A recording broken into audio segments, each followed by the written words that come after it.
Pada tanggal 23 Juli 2020 kemarin, situs berita cnbcindonesia.com merilis berita bahwa Menteri Pertahanan Prabowo Subianto kembali berkunjung ke Turki untuk menjajaki kerjasama di bidang pertahanan terutama alat utama sistem persenjataan alutsista seperti pesawat tanpa awak serta kendaraan tempur di darat dan laut.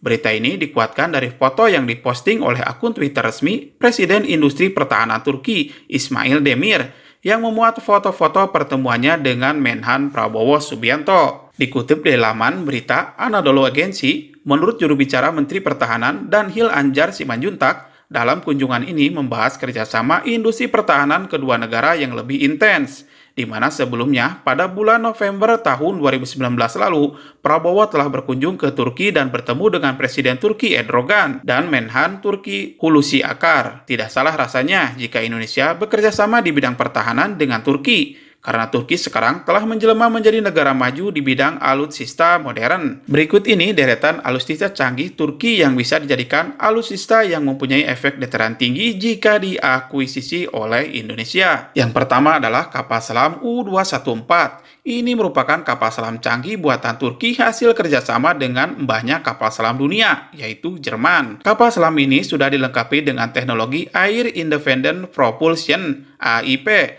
sehingga mempunyai tingkat kebisingan yang rendah dan mampu menyelam hingga 84 hari lamanya. Kapal selam sepanjang 65 meter ini dapat dipersenjatai dengan torpedo 533 mm dan mampu menembakkan rudal anti kapal UGM-94 Sub Harpoon. Pada bulan September 2019 lalu, Menhan Prabowo Subianto mengunjungi galangan kapal selam Turki Golkuk Naval Shipyard Kocaeli. Kunjungan ini semakin menguatkan bahwa Prabowo tertarik untuk membeli kapal selam dari Turki. Yang kedua adalah deretan drone tempur canggih buatan industri dalam negeri Turki, yaitu Anka, Bayraktar TB2, dan yang terbaru Akinci. Sejak ikut terjun dalam konflik Suriah dan Libya, Turki muncul sebagai negara yang diperhitungkan dalam teknologi drone. Di Suriah, drone kombatan Bayraktar TB2 yang dilengkapi dengan rudal udara ke darat MEML buatan Roketstan ini mampu memporak-porandakan kendaraan tempur dan sistem pertahanan udara canggih Pansir Suriah. Begitu pula di Libya, drone ini kembali menunjukkan tajinya. Tidak tanggung-tanggung, 7 sistem pertahanan udara canggih buatan Rusia Pansir S1 berhasil dihancurkan. Melihat kemampuannya yang sudah teruji battle-proven di medan konflik, sangat cocok jika Indonesia bisa memiliki drone tempur buatan Turki untuk menambah daya gempur TNI. Apalagi kita bisa mendapatkan transfer of teknologi agar bisa membuat sendiri drone tempur atau melengkapi teknologi untuk proyek drone nasional Elang Hitam. Selama ini, kita hanya mengandalkan drone tempur C4 Rainbow buatan Cina. Padahal, negara pembuat drone tersebut paling berpotensi berkonflik dengan negara kita di Laut Natuna Utara. Yang ketiga adalah sistem pertahanan udara HISAR A dan HISAR O. Sistem pertahanan udara besutan dua perusahaan nasional, Turki Aselsan dan Roketstan ini dikabarkan telah dikerahkan selama konflik Suriah dan Libya sebagai payung udara pasukan Turki. HISAR A mampu menetralisir target hingga jarak 15 km, sedangkan HISAR O mampu menetralisir target hingga jarak 25 km. Sistem pertahanan udara ini diklaim bisa melacak 60 target sekaligus dalam radius maksimal 60 km, mampu melindungi aset dari serangan pesawat tempur, helikopter, UAV, dan rudal jelajah. Alutsista yang keempat, sistem jamming peperangan elektronik Coral. Sistem peperangan elektronik yang dibuat oleh perusahaan dalam negeri Turki Aselsan ini diklaim dapat mencari, mengintersep, menganalisis, mengklasifikasi, menemukan arah bermacam jenis sinyal radar. Coral ini memiliki kemampuan untuk memacetkan, menipu, dan melumpuhkan radar lawan. Di Suriah, sistem pengacau elektronik Coral ini disebutkan telah mengacaukan radar sistem pertahanan udara canggih buatan Rusia Pansir, sehingga sistemnya menjadi buta dan mudah dihancurkan oleh serangan drone Turki. Yang kelima adalah sistem pertahanan udara Safe Rifle Korkut. Sistem ini diklaim mampu mengintegrasikan sistem deteksi, pelacakan, identifikasi, dan eksekusi pada sasaran udara berupa rudal udara ke permukaan, rudal jelajah, drone, helikopter, dan pesawat tempur musuh yang terbang pada ketinggian rendah. Untuk menghancurkan sasaran, sistem ini dibekali dengan Twin Cannon kaliber 35 mm, di mana setiap larasnya mampu memuntahkan 1.100 proyektil per menit. Korkut ditempatkan pada Rampur AC-30 buatan FNSS. Perusahaan FNSS sendiri adalah perusahaan yang bermitra dengan PT Pindad Indonesia dalam membuat medium tank Harimau Hitam. Yang keenam adalah rudal jelajah SOM. Rudal jelajah ini terdiri dari berbagai macam versi seperti SOM A, SOM B1, SOM B2, dan SOM J.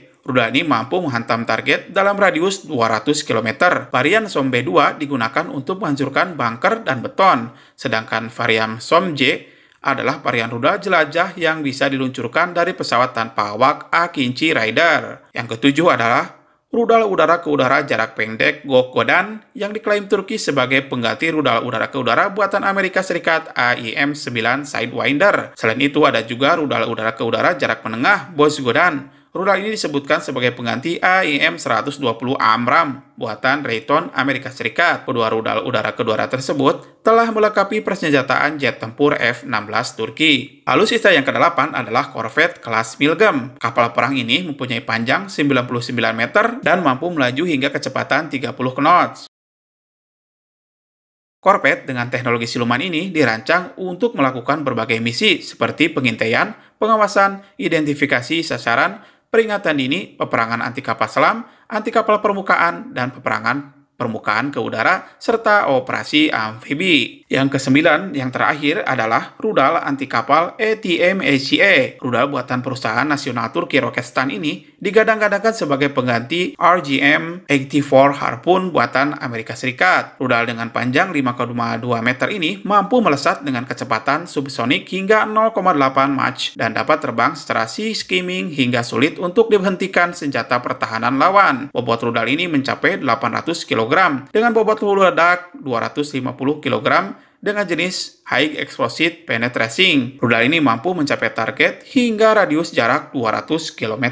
Selain alutsista yang disebutkan di atas, masih banyak lagi produk alutsista buatan Turki lainnya yang bisa diakuisisi oleh Indonesia untuk menambah kekuatan TNI. Salah satunya adalah kendaraan lapis baja pengangkut personel amfibi Jaha buatan perusahaan FNSS. Tank ini pernah ditawarkan kepada Korps Marinir Indonesia pada tahun 2018 silam. Perusahaan FNSS Turki sendiri telah bekerja sama dengan PT Pindad dalam pembuatan medium tank Harimau Hitam. Semoga saja kunjungan Prabowo kali ini bisa menghasilkan satu terobosan kerjasama baru di bidang pertahanan untuk memperkuat kekuatan TNI. Bagaimana menurut sahabat? Silahkan tuliskan pendapat sahabat di kolom komentar video ini. Sampai berjumpa lagi di video-video menarik lainnya hanya di channel YouTube Sahabat 62.